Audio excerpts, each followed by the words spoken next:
The crowd parted, making way for a man and a woman who were just entering. The woman was stunning in a black evening gown, with a delicate face and a slim figure. Under the bright lights, she was absolutely beautiful, carrying herself with an effortless grace. Every move she made, even the way she walked, was exceptionally elegant. She was the most beautiful woman in the room, and Harold was completely captivated. Waria walked into the venue, her eyes scanning the room. She noticed 2 empty seats in the front row VIP section and asked, "The 2 VIP guests I invited haven't arrived yet?" The man, Terry Castillo, glanced at the guest list, frowning. "Miss Smith, our system shows their invitations have already been verified at the entrance.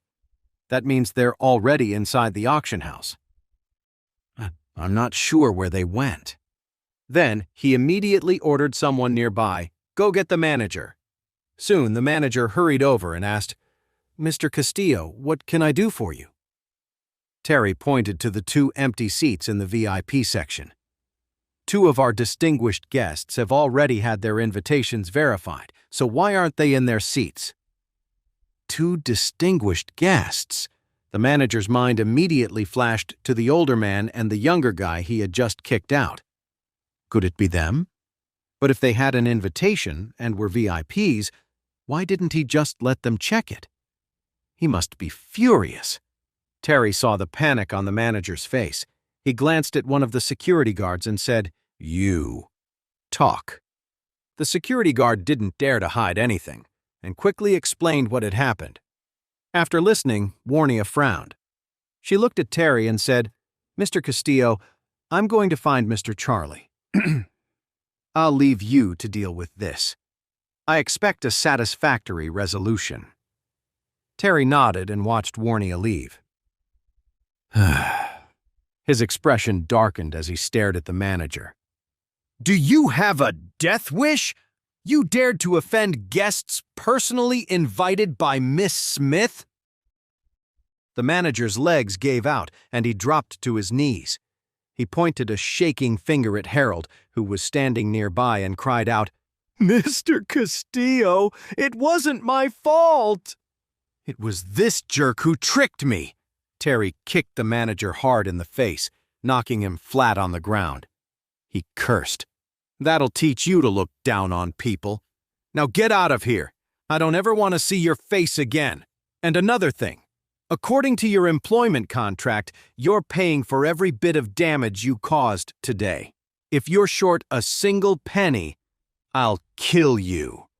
"Mr. Castillo, please, have mercy," the manager begged, terrified. The financial loss would be huge. If he really had to pay for everything, it would cost him more than everything he owned. "My lawyer will be in touch about how much you owe," Terry said coldly.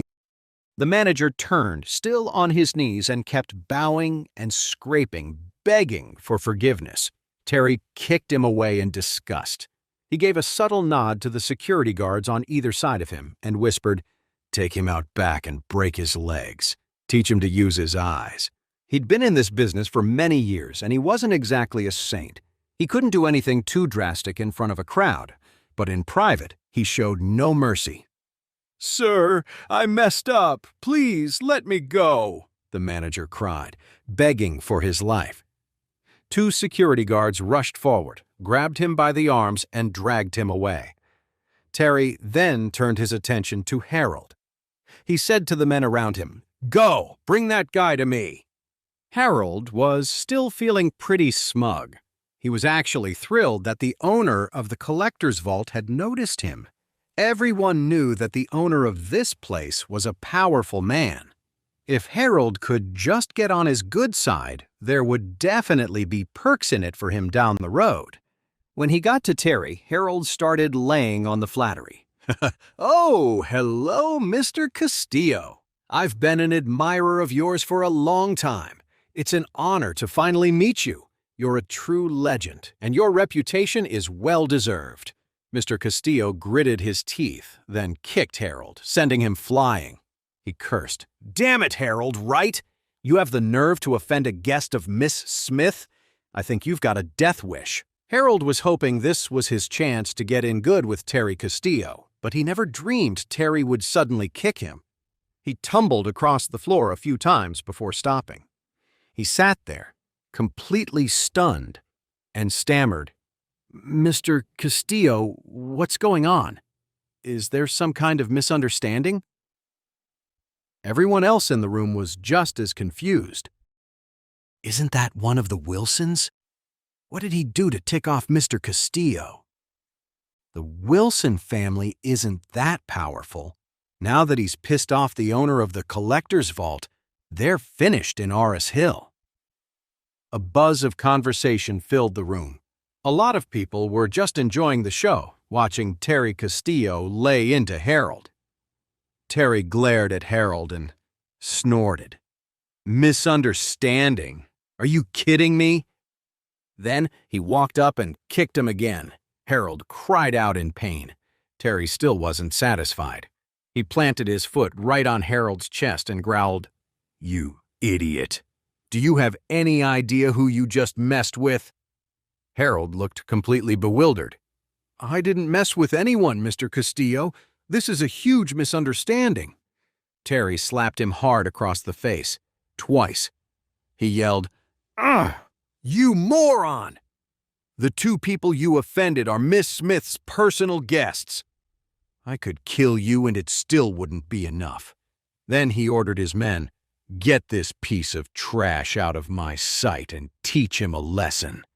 And from now on, besides those two distinguished guests, Harold and the entire Wilson family are banned from the collector's vault. Anyone who lets them in will get their legs broken." Right after that, several security guards swarmed Harold and beat him up. When they were done, they dragged him out and threw him out of the collector's vault. His nose was bloody and his face was swollen. He was shaking all over, too terrified to even speak. He knew he had screwed up big time and dragged the entire Wilson family down with him. But how could he have ever guessed that Charlie was the guest Waria had invited? How could a nobody like him know the heiress of the Smith family? Why would Waria ever do a favor for that loser?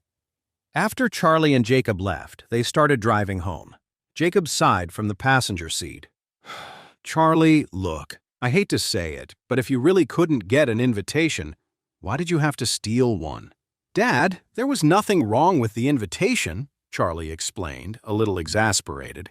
"The problem was the people who were looking down on us." Jacob said angrily, "If you were a little more successful, if you had any real skills, do you think they would have dared to treat us like that? It's all because you're so incapable and useless." Charlie just shook his head, too tired to even bother explaining. Just then, a luxury car sped up from behind them. After passing their car, it slowed down and pulled over to the side of the road. Realizing the car was stopping for him, Charlie pulled over too. Waria got out of the car and walked over. She said apologetically to Charlie, "Mr. Charlie, I am so sorry about what just happened. I had no part in that. Please, don't let it bother you." Charlie shook his head. "It has nothing to do with you. It's Mr. Castillo's job to manage his own staff." Waria quickly added, "Mr. Charlie, he's already fired the manager responsible. Why don't we go back and continue with the auction? What do you say?" Charlie shook his head. "I'm sorry, Miss Smith, but my mood for the day has been ruined by a couple of pests. I'm not going back to the auction. Maybe some other time." Waria looked genuinely upset. "I'm so sorry, Mr. Charlie." Then she took a wooden box from her car, placed it in Charlie's hand, and said, "Mr. Charlie, this is just a small token of my apology." As soon as Charlie held the wooden box, he felt an aura coming from it, so he accepted it. Seeing that Charlie had accepted her gift, Waria continued, "Look, I'm suspending today's auction. I'm going to have Terry Castillo sort out his staff. Once everything's been fixed, we'll hold another auction, and I'll personally invite you, Mr. Wade, and your father-in-law, Mr. Wilson." Jacob was completely stunned. Wasn't this the young lady from the Smith family? The one from the antique gallery where he had broken that item? She was being so polite to his son-in-law, even willing to shut down the whole auction and reschedule just for him. This was a huge deal.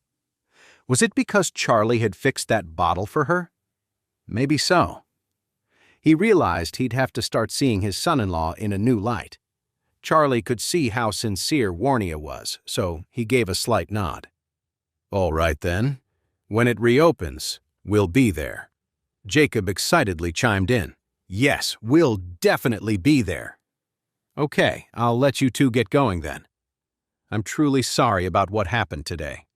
After apologizing one more time, Waria said goodbye and turned to leave. As soon as Waria was gone, Jacob pointed excitedly at the wooden box in Charlie's hand. "Charlie, what did Miss Smith give you? Open it up. Let's see." Charlie nodded and opened the box. A powerful aura immediately flowed out, feeling strangely refreshing. "What is this?" Jacob craned his neck to get a look, his face a mask of surprise. Inside the box was a black object. It was about the size of a fist, looking like a rough, dirty piece of coal. When Charlie saw it, he was shocked. He couldn't believe how generous Waria had been. Jacob stared at the black lump, turning his head, but he couldn't figure out what it was. He said, puzzled, "I thought it was going to be something valuable. I didn't expect it to just be a piece of wood." Charlie smiled and said, "Dad is wood, but it's a very rare kind." Jacob was even more confused. "Charlie, what on earth is this?" Charlie explained, "This is lightning-struck wood. It's from a tree that was struck during a thunderstorm." Jacob had heard a thing or two about it before and said quickly, "But you see wood like that all the time after a storm in the mountains. What makes it so valuable?" Charlie smiled. "Dad, ordinary trees struck by lightning are common, of course, but this piece of lightning-struck wood, you see, it's been charred into something like obsidian. That only happens from an instant, incredibly high-temperature blast.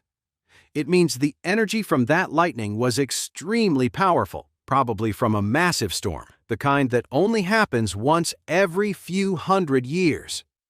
On top of that," Charlie continued, "this piece is black and shiny, with faint blood-red lines in it. That shows it's the heart of the redwood, the king of all wood, which makes it even rarer." Hearing this, Jacob said dismissively, "I don't believe that a piece of wood hit by lightning is worth that much money. It's all just a story. The real value is in a historical artifact. Now, if this wood was owned by an ancient ruler, maybe then it would be worth something." Charlie smiled. This kind of thing was extremely valuable. Not only did it have a ton of spiritual energy, but it could also be refined according to the mystic knowledge he possessed. However, he knew Jacob would never understand that, so Charlie didn't explain any more and simply put the box away.